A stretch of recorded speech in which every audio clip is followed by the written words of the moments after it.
Абай облысы мәслихаты кезектен 34-ші сессиясының жұмысына қатысуға 29 депутаттан 18 келіп, 5-10 шешімде қатысып отыр. Белгілі себептермен 6 депутат келмек. Қазақстан Республикасындағы жергілікті мемлекеттік басқару және өзін-өзі басқару туралы заңының 10-11 баптарына негізінде Абай облысы мәслихатының сессиясы өз жұмысын бастауға болды. Құрметті әріптестер, Қазақстан Республикасының жергілікті мемлекеттік басқару және өзін-өзі басқару туралы заңының 19 бабының 7 тармағына сәйкес облыс республикалық маңызы бар қала және Астана мәслихатының төрағасы болмаған жағдайда оның өкілеттігін тұрақты негізде жұмыс істейтін мәслихаттың тұрақты комиссияларының бірінің төрағасы уақытша жүзеге асырады. Сол себепті сессия отырысын маған жүргізуге қарсы жоқ. Рахмет. Сессия ашуға дауыс беруді сұрайды. Кім қолдайды? Қарсы, қалыс қалды. Абай облысы мәслихатының сессиясы ашық жарияланады. Қазақстан Республикасындағы жергілікті мемлекеттік басқару және өзін-өзі басқару туралы заңының 11 бабына сәйкес бүгінгі сессия жұмысына облыс әкімінің орынбасары Төребергенов Серік Төлеғалиұлының, мемлекеттік мекемелердің басшылары, бұқаралық ақпарат құралдарының өкілдері қатысып отыр. Құрметті депутаттар, сессия жұмысына редакциялық комиссияны және есеп комиссияларын сайлау қажет. Редакциялық комиссияны 3 депутаттан сайлау туралы ұсыныс бар. Бірінші Молдашева Риза Санқызы, екінші Ахметқанов Арман Шамайұлы, үшінші Құзбаев Данияр Жұмағалиұлы. Ұсыныстар бола ма? Жоқ болса дауысқа саламын. Кім қолдайды? Қарсы, қалыс қалды. Шешім қабылданды. Есеп комиссиясына келесі депутаттар ұсынылады. Қасқабаев Мұхамедқали Төлеханұлы, Тұрсынов Мұхит Шыңғысбекұлы, Қасенов Қуаныш Аманбекұлы. Ұсыныстар бола ма?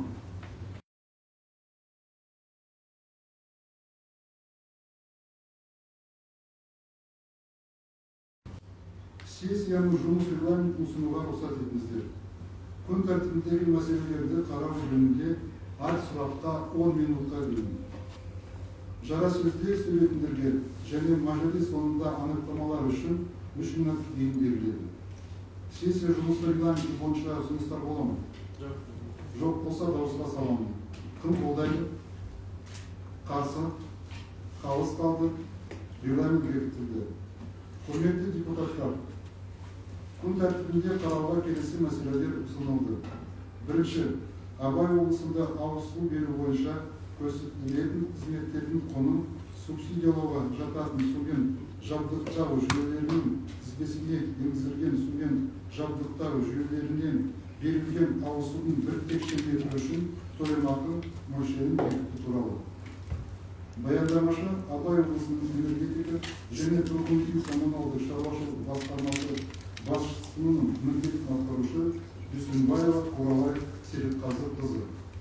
Екінші, Абай облысының номер 9 бір мандатты аумақтық сайлау округі бойынша облыстық сайлау комиссияның құрамына өзгерістер енгізу туралы. Құрметті әріптестер, күн тәртібіне қосатын ұсыныстар бола ма? Жоқ болса дауысқа саламын.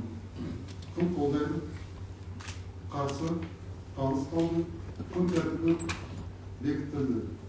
Құрметті депутаттар, күн тәртібіндегі бірінші мәселе бойынша сөз Құралай Серікқазына береді.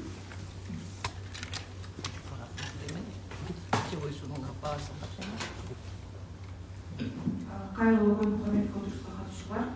Бүгінгі Абай облысы бойынша ауыз суды беру жөнінде қызметтердің құнын субсидиялауға жататын сумен жабдықтау жүйелерінен берілген ауыз судың 1 текше метріне төлемақы мөлшерін бекіту туралы баяндап кетуге рұқсат етсеңіздер. Биыл өздеріңіз білетіндей жаңадан су кодексі қабылданды, жаңадан редакциялар қосылды, соған байланысты төлемақы мөлшері сонау қайтадан қажет етілді. Ауыз суды беру жөніндегі қызметтердің құнын субсидиялау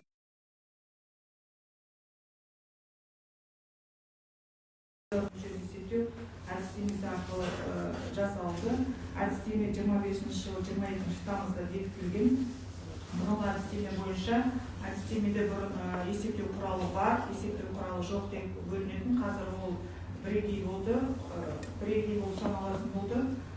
Сонымен қатар 25 жылы 28 қазанда ауыз су беру қызметтерін құнын субсидиялауға жататын Абай облысының сумен жабдықтау жүйелерінің тізбесі де осыған қоса бекітілген.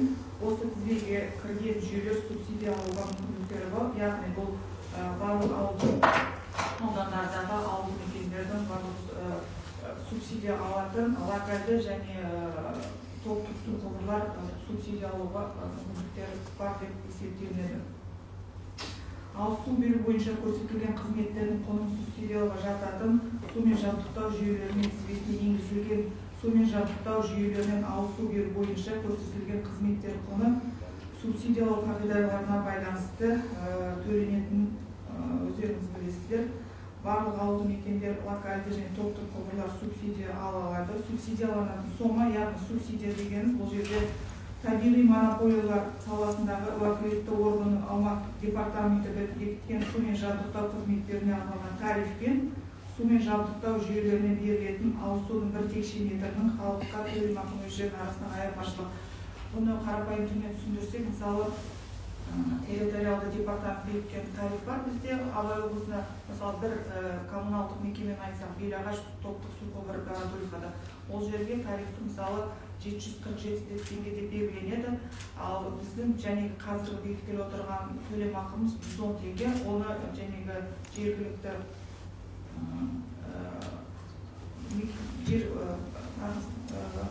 мәслихат бекітеді. Ол субсидия, яғни тарифпен если бір тұрғын күніне 140 литрдан су астам қолданбаса, ол өзі бекітілген норма. Содан артық қолданбаса, ол 140 теңгеден төлейді. Егер одан артық превышение, яғни одан тыс қолданса, яғни толық тарифпен төлейді. Бұның арасындағы айырмашылық осы субсидияланатын сома осы болып табылады.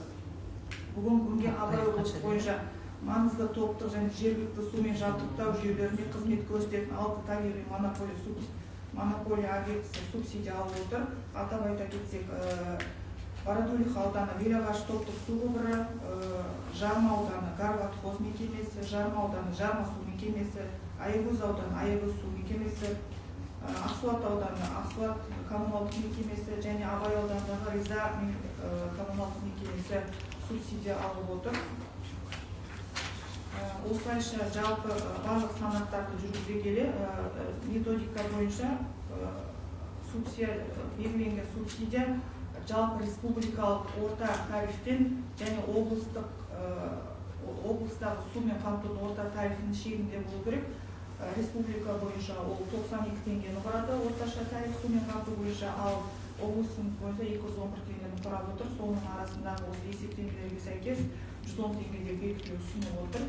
Яғни бұл нәрсе халықты ауыз суды тиімді пайдалануға ынталандырады. Өйткені халық және 140 литрдан, мысалы 140 литр қолданса, күніне 110 теңгеден төлейді, одан артық қолданса, яғни толық тарифпен төленетінге байланысты тиімді қолдануға да ұмтылады. Өйткені қазір бар жерде көтеріліп жатқан нәрсе суды тиімді қолдану, ауыз суды сондай-ақ жергілікті бюджет шығыстарын қысқарту мақсатында да ауыз сумен жабдықтаудың баламасы көздері болып табылатын аса маңызды топтық және жергілікті сумен жабдықтау жүйелерін халыққа берілетін ауыз судың бір текше метрі үшін өзгерістер енгізу жоспарлануда.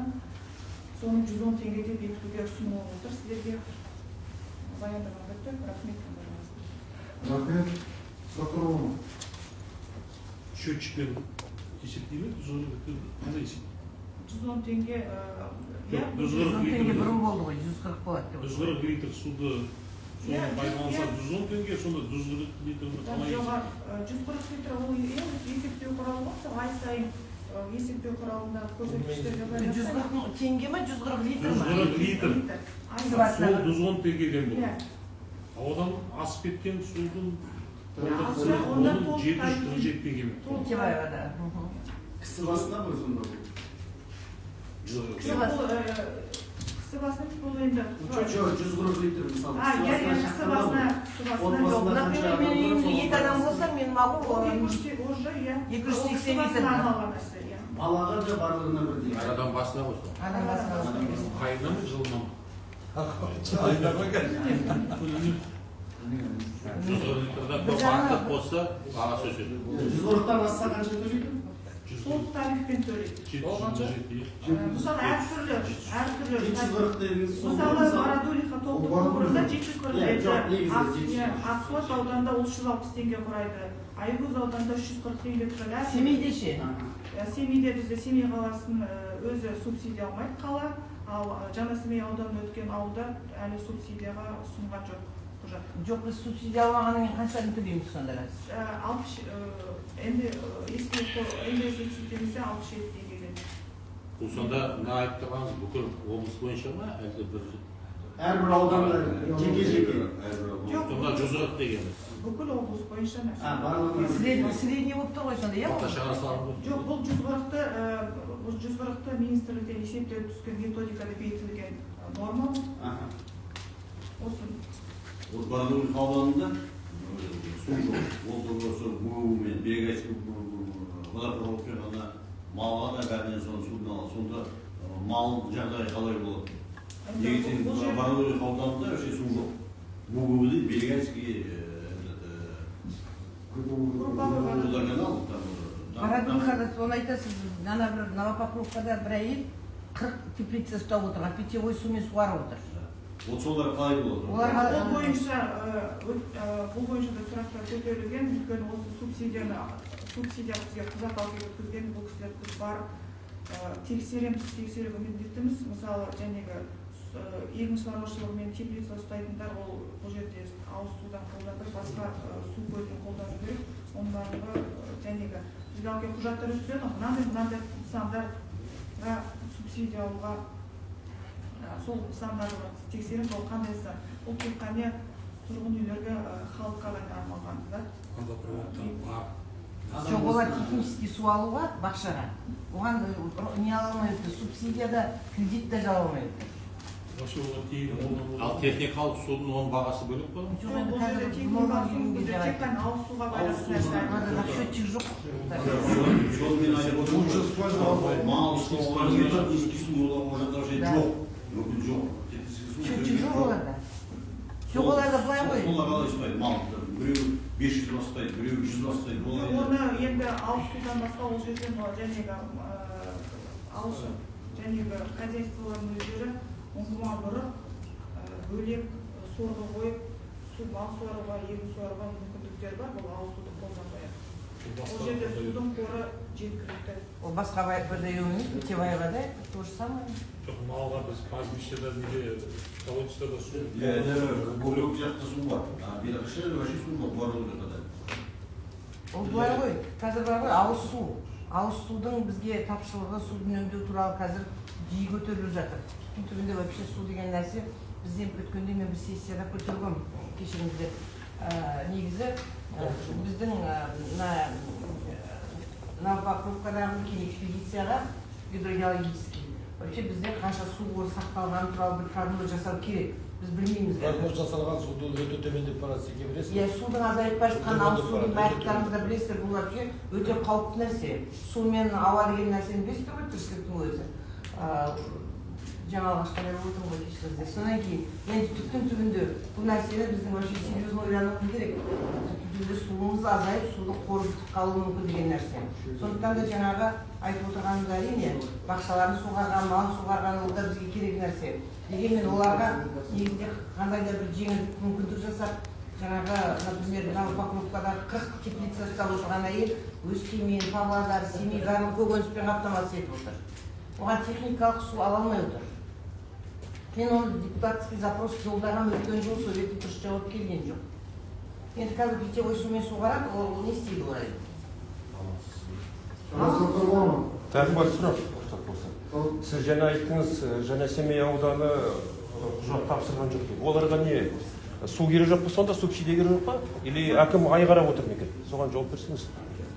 Бұл Жаңа Семей ауданына болады. Жалпы ережелер бойынша топтық және локальдық су құбыры иелері тапсыруға мүмкіндіктері бар және бассейн инспекциядан арнайы рұқсаттамасын алып, бұл бойынша Жаңасемей әкімдігімен де сөйлескен және бұл кісілер мүмкіндіктері бар. Барлық құжаттарды бізге талапқа сай өткізген жағдайда біз заңдық түрде қарап шешім шығаруға Рахмет. Сіздерде жаңа проекттер бар ма? Су бойынша. Мына неде контролинді бастап, біздің неге дейін, Азербайжанға дейін бұлақтарға барады ертке.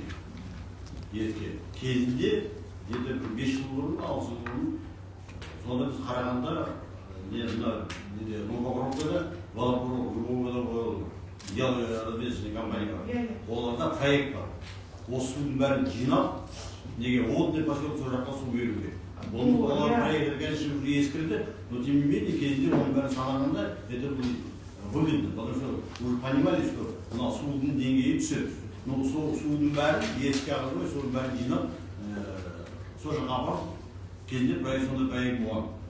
Айтып отырғанымыз өте орынды нәрсе, ол нәрсеміз осы қазір уақытта Семей қаласындағы смычка неме бар ғой, водозаборындағы су тапшылығына байланысты бұл мәселені де көтеріп қазір қарастырып пысықтап жатырмыз.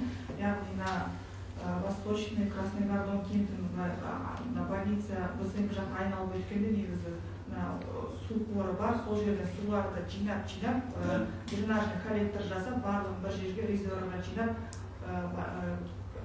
келесі бір болашақта су көзін ұйымдастыруға сол бағытта қазір жұмыс бастап жасап жатырмыз. Семей гидрогеология шаһар бірнеше рет бұл жерде жиналыс жасап, қай жерде судың қоры бар, қай жерден жинауға болады, ұңғымаларды қай жерден қазған тиімді екенін ол бойынша жасап жатырмыз. Олардың проекттері бар. Иә, негізі айтып өтті, проекттің бар екен, соны кішкене жаңартып, қазіргі соның ценовый политика дейді, сонысын қарастырып, қай жерден қалай істеуге болады. Өйткені және бізде қазіргі салынатын жаңа Ықшам ауданы АДЦ дейді ғой, әкімшілік әскери орталық, сол бойынша да осы мәселені көтеріп жатырмыз. Рахмет. Отырыңыз. Құрметті әріптестер, ұсынылған шешім жобасы қолданысында бар. Дауысқа саламыз. Күн қолдайды. Қарсы, қалысқан шешім қабылданды. Күн тәртібіндегі екінші мәселе бойынша Абай облысының номер 9 тұрғындық аумақтық сайлау округі бойынша округтық сайлау комиссияның құрамына шығып қалған мүшелердің орнына келесі кандидаттар ұсынылады. Бірінші, Абай облысы аумақтық сайлау комиссиясынан Құрманғалиев Нұртас Күретайұлы. Екінші, Абай облысының азаматтық альянсы заңдық тұлғалар бірлестігінен Сағындық Шөкербаев Бауыржанұлы. Осыған сәйкес, екінші мәселе бойынша ұсынылған шешім қолдарыңызда бар, дауысқа саламыз. Күн қолдайды. Қарсы, қалыс қалды. Шешім қабылданды. Құрметті депутаттар, регламентке сәйкес кезектен тыс сессияда оны шақыруға негіз болған мәселелер ғана қаралады. Күн тәртібіндегі мәселелер толығымен қаралды. Сөз кезегі Серік Төлеуғалиұлына беріледі. Құрметті депутаттар, мәселені көтергеніңізді қолдағаныңызға рахмет. Енді былай айтсақ, жалпы облысымызда бірталай жобалар іске қосылып отыр. Енді былай айтсақ, 25 жылда 32 жоба болған. Онда енді қаншама қаржы бөлініп, оны енді игеріп, енді благоустройство пускай жыл егер сол кезде сіздің енді депутаттардың көмектерін сұраймыз. Халыққа енді айтсақ, біз енді тек қана жерлерді өткіземіз ғой, үйлер жеткізу, ол иесі жұмысы. Соны сол кезде халықтың жұмыс істеуге сіздерді сұраймыз. Ол ортақ жұмыс, және сіздерді бірінші мемлекет басшымыз осы суды қамтамасыз етуге тияларда бағдарлама өтіп 100% жету үшін бәріміз сол бірге жұмыс жасаймыз. Одан нәтиже тауар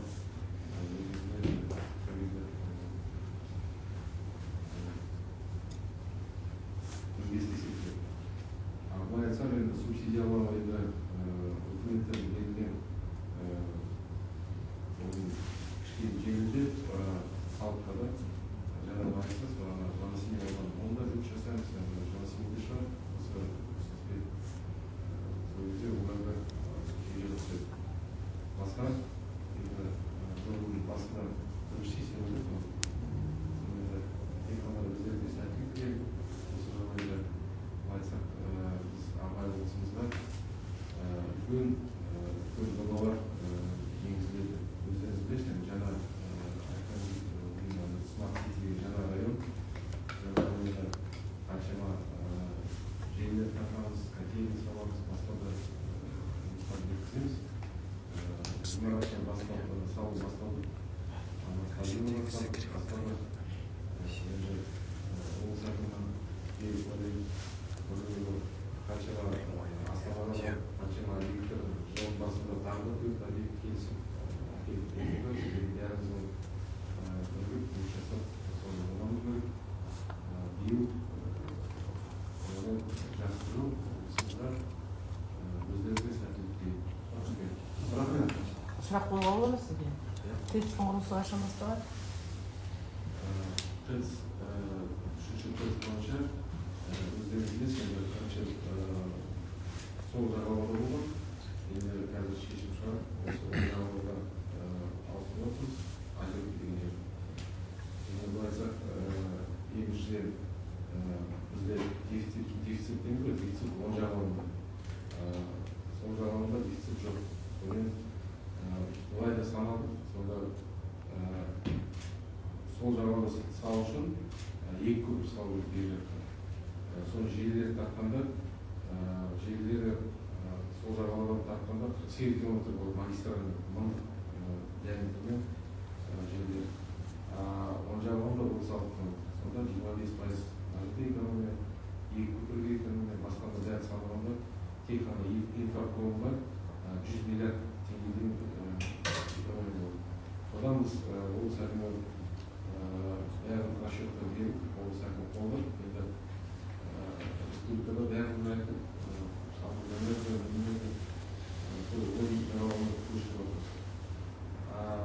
былай енді самұрық энерго үкімет тапсырма берген, осы қаңтар айда, мен ойлаймын ақпан айда жолдар келісімшарт қылдырып, 3 турбина болады, 135 мегаваттан, 105 мегаватт ТЭЦ салынады, оны 45 мегаватт өзіне просто нужно пайдаланады, 160 мегаватт сонда мүмкіндік болып жүйелігі. Енді жаңа проекттер бар, басқа жүйелерде энергия жетпейді ғой. Содан жоспар 4 жылда салады. Қашан басталады сонда? КСД түгел дайын ғой, иә? Жоқ, олар EPC контрактке салынады. EPC деген біріншіде ТО жасалынады, содан кейін параллельно проект сызып құрылыс басталады. Уже консорциум өздеріңіз білесіздер, 3-4 жыл бұрын бірінші болғанда ресейдің компания болады. Содан кейін тағы басқа компаниялар енді қазір ақырғы консорциум қандай компания беретін екен, олар енді осы атауда бәріміз білеміз. Бірақ енді былай айтсақ, біз білетініміз технология таза көмір деген чистый уголь технология бұл енді 3-4 степень очистки. Осы Желтоқсанайда мен осындай тест қылған, Қытайлық Синфа компания салған біз. Одан бәрі показательдер көргенде, выбросы серы, басқа да самый минимальный. Получается, бірінші электрофильтр, сол мукарный фильтр, сол химиямен кетті. Содан кейін ана қалған нені энергияны пардоды неге жібереді, теплицадағы жібереді, клубника өсіп жатыр. Астындағы шыққан қалдықтар зала дейміз, содан шлакоблок жасайды. Бәрін соны көріп, современный технология, сондай технологияны салса, содан бізде де экологияға внимание береді. сонда ана Ресей Қазақстан үш қаласына бет салып береміз деген Путиннің айтқаны ол уже не күші жоқ қой, иә? Бүгінгі таңда айтсақ, ол даже внешпространство сондай уақытқа келді ғой, ол әлі действует. Бірақ басқа шешім бар. Ресейде империал компаниялар олар финансировать ала алмайды. Былай айтсақ, бізге бүгінгі таңда заманауи жақсы жаңа технологиямен осындай тест келсе, бізге де бәрімізге жақсы болды. Бірақ оған айтатынымыз, биыл нацпроекттер бар. Нацпроект деген ол енді елдің бәйтеректен басқа жерлерде қаржы алынады. Ол біраз 15 жылға дейін созып, кейбір проекттер тарифқа, кейбір проекттер бюджет арқылы саламыз. Оның ішінде 35 квартал бір котельный бар, 100 шаға бір котельный, бір котел, АДЦ-ға бір котельный саламыз. И тепломонайт қазір тоже талапымыз, но соны бастаймыз. Сонда енді былай айтсақ, соны бастап кетсек, біз кәсіпкерлерге мүмкіндік береміз биыл құрылыс салуға. Жеке меншік үйлер, көп қабатты үйлер салуға мүмкіндік береміз. Содан кейін ойлаймыз, соны енді возможно болғаннан кейін біраз кәсіпкерлерге өзі күнде келеді ғой, беріңіз, тек условия мүмкіндік бар береді. Бірақ біз енді бергенде бір не бар условия. Бірінші этапта 26-шыда бітіруге, екінші этапта тағы қосымша дейміз. Былай айтсақ, 103 котельныйға 30 гигакалорий десек, бір котелді, ол где-то бір 20-25 қабатты үйлерге жетеді. Сол кезде біз береміз. Былай айтсақ, котельдің 103 қасында жерлер бар ғой, соған астына береміз. Бір жылға проектінің статистика работает. Өздеріңіз үйлерге барасыздар, өздері келіседі, үйді сатып алып, біз бір жерде бәрін ол жағынан көмектесеміз. Соның кейін облыс тапсырма бойынша и былай шешім шықты. Соны корректировка генпланы. Корректировка генпланы жасаймыз, сонымен бәрін жетеміз. Білесіздер, кейбір кезде генпланмен осындай объект,